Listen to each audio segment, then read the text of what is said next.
네, 안녕하십니까. 신한투자증권 김찬희 책임연구원입니다. 오늘은 하건영 수석연구원님과 함께 최근에 이제 금융불안의 중심에 있던 원인 중 하나인 영국발 정책 불확실성에 대해서 한번 알아보도록 하겠습니다. 먼저 이 최근에 지난 9월에 영국 정부가 그 재정부양책을 발표하면서 영국을 중심으로 굉장히 금융불안이 확대가 됐었는데요. 이 재정부양책이 어떤 내용이고 왜 이렇게 금융불안을 키우는 그런 원인이 됐는지 말씀 좀 부탁드리겠습니다. 예, 트러스 신임 총리가 이제 등장하고 나서 이 대규모 부양책을 바로 발표를 했었는데요. 여기에는 에너지 보조금, 그리고 소득세 감면, 그리고 법인세를 원래 인상하기로 했던 부분들을 철회하는 이러한 정책들이 담겨져 있었습니다. 전체 규모는 향후 5년간 한 2,400억 파운드 정도의 재정 적자를 야기하는 이러한 대규모 재정 부양책인데요. 여기에 이제 시장이 화들짝 놀랐던 부분들은 안 그래도 영국은 이 재정 건전성에 대한 의심들을 계속 가지고 있었어요. 과연 재정이 잘 버틸 수 있을까? 이번에도 재정 부양책에 따른 비용 추정에 대해서도 이렇게 법인세가 인상을 철회하면은 성장이 빠르게 나타나면서 충분히 이 법인세 인상이 철회가 됐던 부분들을 메이크업하는 세수 확대가 나타날 것이다 라는 이러한 기대를 반영한 숫자인데, 과연 이 숫자가 과연 가능하냐라는 이러한 이제 의구심을 갖게 됐고요. 이제 이런 부분들이 최근에, 그리고 물가에 대한 불안들도 있었잖아요. 근데 이제 물가 불안들이 확장 재정이 더해지면은 더 이렇게 인플레이션이 나오는 거 아니냐, 이런 이제 의심들 속에서 영국의 금융시장이 일단은 1차적으로 흔들렸다라고 보시면 될 것 같아요. 실제로 영국의 국채금리를 보시면 알겠지만은 연초에는 거의 한 1% 내외에서 움직였었어요. 그런데 최근에 이제 4%를 상회하는 이러한 금리 속등세가 나타났었고요. 그리고 오른쪽 그래프를 보시면은 환율인데요. 달러 파운드 환율도 딱 재정 부양책이 공개가 된 직후에는 1달러까지, 파운드 가치 1달러까지 떨어지는 페리티 부분까지 떨어지는 모습들이 관찰이 됐습니다. 이제 이런 부분들이 결국에는 금융시장에서 매우 이 재정 부양책을 불편하게 생각했다라고 보시면 될 것 같고요. 네. 그런데 이게 어쨌든 그 부양책 발표 이후에 이제 영란은행이 뭐 개입을 하면서 조금 이제 그래도 금융 불안이 극심했던 수준에서는 조금 완화되는 것처럼 보이는데요. 그 이제 개입했던 배경 중에 하나로 LDI, 뭐 연기금들의 이런 LDI 관련된 투자가 어떤 그 배경이 있었다, 이런 이야기가 있습니다. 이게 아무래도 좀 용어 자체도 생소하고 하다 보니까 이런 부분에 대해서 좀 더 자세히 설명 부탁드리겠습니다. 예. 사실 이 LDI라는 용어를 저도 그닥 익숙하게 듣지 않다 보니까 이번 영국의 금융 불안 사이에서 한 번 더 저도 살펴봤던 부분들이었는데요. 이 LDI, 부채 연계 투자라고 많이 부르는데요. 이 부채 연계 투자는 흔히 보험사라든지 연기금에서 많이 사용을 합니다. 이걸 왜 사용하냐? 영국 같은 경우에 특히나 확정급여형, DB형 상품들의 이 연금 비중이 높아요. 그럼 DB형 상품들의 문제는 뭐냐라고 하면은 확정금리를 준다라는 뜻이에요. 확정금리 주는 게 뭐가 문제냐? 이게 그동안 40년 동안 보시면은 금리가 어떻게 됐죠? 계속 추세적으로 내려왔죠. 추세적으로 좀 내려왔잖아요. 그러면은 확정금리를 이제 3%로 주겠다라고 했는데 금리는 계속 2%, 1% 떨어지면은 당연히 손실이 날 수밖에 없다라는 거죠. 그러면은 이런 이제 이 연기금, 그러니까 특히나 이제 퇴직금 같은 경우에는 근로자가 당장은 근로자가 있는 부분들이 당장은 퇴직금 가진 않잖아요. 근데 나중에 퇴직할 거를 대비해서 미리 퇴직금을 쌓아놔야 되는 구조잖아요. 그런데 이런 이제 보험회사라든지 연기금의 자산에서는 당장 들어오는 돈은 아니니까 그 돈이 자산이 부채보다 항상 적은 구조가 나타날 수밖에 없다라는 거죠. 그러면 이걸 어떻게 상쇄해야 되냐라는 건데, 이걸 상쇄하기 위해서는 이 자산에서 특히나 부채에 관련된 부분만큼 이 채권 투자를 레버리지를 일으켜서 이 채권 투자를 하게 됩니다. 그래서 똑같이 부채만큼 포지션을 갖게 되는 거죠. 그러다 보니까 기사를 보시면은 이 LDI 투자를 통해서 채권 포지션을 가지고 있는 현금 대비해서 3배, 4배의 레버리지 써서 사용을 했다라는 게 그런 이유다라고 보시면 될 것 같아요. 그러니까 이제 그걸 가지고 딱 부채만큼 채권을 가지게 됐고, 그러면 당연히 현금은 그만큼 쓰진 않았을 거 아니에요. 그 남는 현금을 가지고 주식이라든지 회사채 같은 이러한 위험 자산에 투자를 하면서 수익을 창출하는 게 이 LDI 전략인데요. 이게 일반적인 케이스에서는 문제가 없어요. 왜냐? 금리가 떨어지는 구간에서는 당연히 이 부채만큼 이 같이 이제 채권을 투자하고 있기 때문에 이득을 보는 것이기 때문에 여기에서 안정적인 수익을 얻을 수가 있고요. 그럼 금리가 상승했을 때는 어떻게 되냐? 자산도 줄어들지만은 부채도 같이 줄어들거든요. 그러니까 당연히 가치는 문제가 생기지 않는다라는 거죠. 근데 이번에 문제가 생기는 뭐냐? 그냥 금리가 서서히 올라가면 문제가 없었는데 금리가 급등해서 나오는 문제가 컸다라고 보시면 될 것 같아요. 금리가 급등하면은 앞서서도 레버리지 사용했다라는 게 대부분 파생 상품을 투자한 거거든요.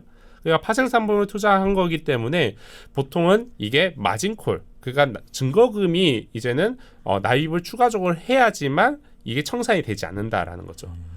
그러면 증거금 납입하려면은 현금이 필요한데 현금은 다 다른 데 투자했잖아요. 그러니까 이 현금 마련을 위해서 가지고 있는 자산을 의결 겨자먹기로 팔아야 되는 거고요. 이제 이 과정에서 결국에는 이 국채라든지 주식이라든지 이런 자산들을 파니까 당연히 그러한 것들이 결국엔 금리를 들어올리는 요인이 됐다라고 보시면 될 것 같아요. 그럼 결국에 이런 연기금의 LDI 투자가 변동성을 확실히 더 키우는 그런 트리거가 됐기 그렇죠. 때문에 이제 영란은행이 개입을 했다 이렇게 보면 되겠네요. 그렇죠.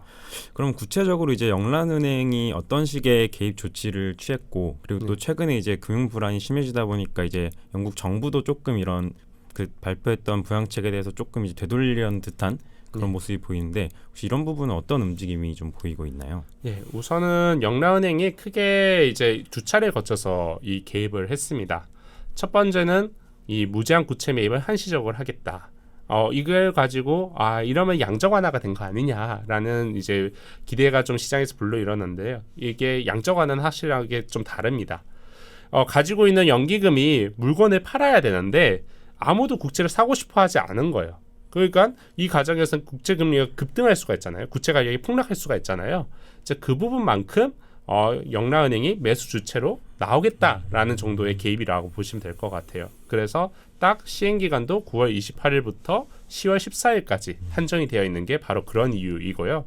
두 번째는 이제 이럼에도 불구하고 여전히 금리 급등세가 이어지니까 이 보유 자산에 대해서 한시적인 이제 무제한 국채 매입에 대한 규모를 조금 더 확대를 했어요. 근데 이때 확대한 게 이 물가 연동 국채를 추가하면서 확대를 한 겁니다. 그러니까 기존의 국채에 대한 매입 한도를 늘린 게 아니라 물가 연동 국채를 추가적으로 늘려줬는데 그 이유가 일반 국채에 비해서 물가 연동 국채가 훨씬 더 유동성이 떨어져요. 아무도 사고 싶어 하지 않거든요. 그래서 이거에 대해서 추가로 50억 파운드를 더 더해줘서 최대 일간 100억 파운드를 늘렸고요. 사실 이것보다 이제 그 밑에 있는 임시 확장 담보 레포 기구, 이게 이제 이 유동성 지원에 좀 더 초점을 둔 정책이고 이걸 발표하면서 시장의 변동성이 완화가 됐는데요. 그동안에는 이제 현금이 부족하다라고 말씀을 좀 드렸잖아요. 그러니까 연기금이 가지고 있는 이 자산을 가지고 담보로 이 중앙은행이 현금을 빌려주는 정책을 도입을 했습니다.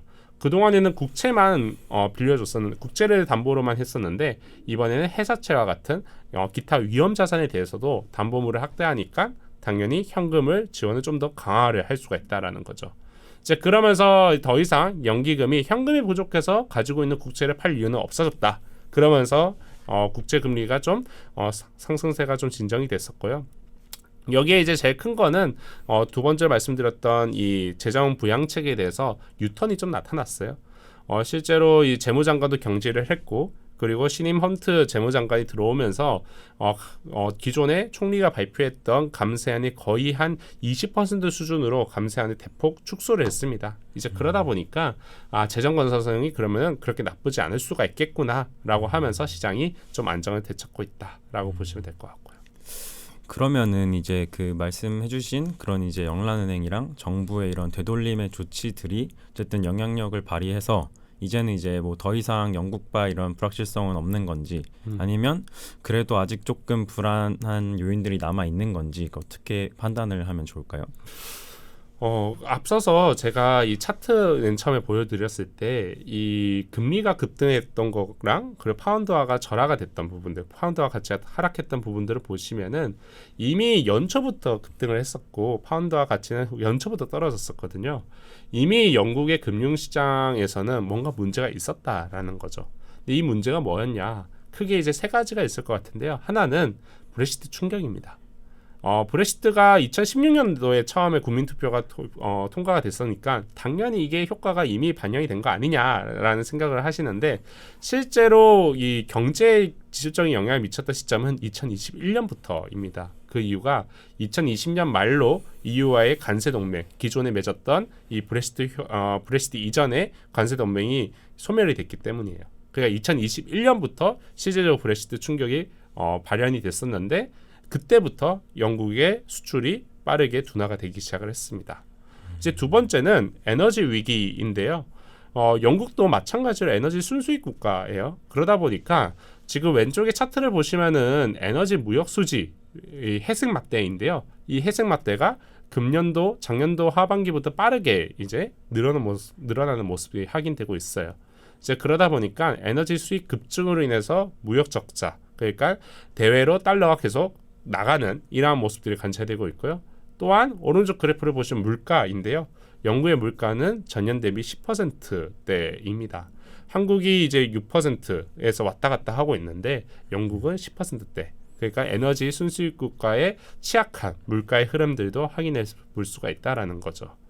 이제 이러한 실물 경제 취약한 가운데서 이 방만한 재정도 이미 썼어요. 이번에 이제 재정 부양책 공개 이전부터 이미 영국은 매우 확장적인 이러한 공격적인 재정 부양책을 썼는데, 이 코로나 사태 이후에 주요 서방국의 특별 재정 지출 규모를 보시면은 영국이 세 번째입니다. 이 파란 색깔 막대를 보시면 되는데요.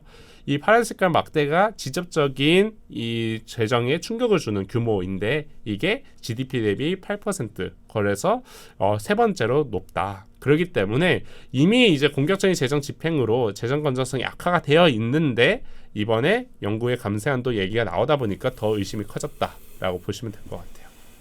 아, 그렇군요. 그러면은 이제 이와 관련해서 또 이제 최근에 이렇게 어쨌든 영국이 펀더멘털 자체가 좋지 않아서 더 안 좋을 수 있다, 이런 얘기를 해주셨던 것 같은데, 그럼 이와 관련해서 어떤 이런 자금의 이동적인 부분에서도 추가적으로 더 이제 불안을 키울 만한 부분이 있는지, 그 부분에 대해서도 좀 궁금합니다.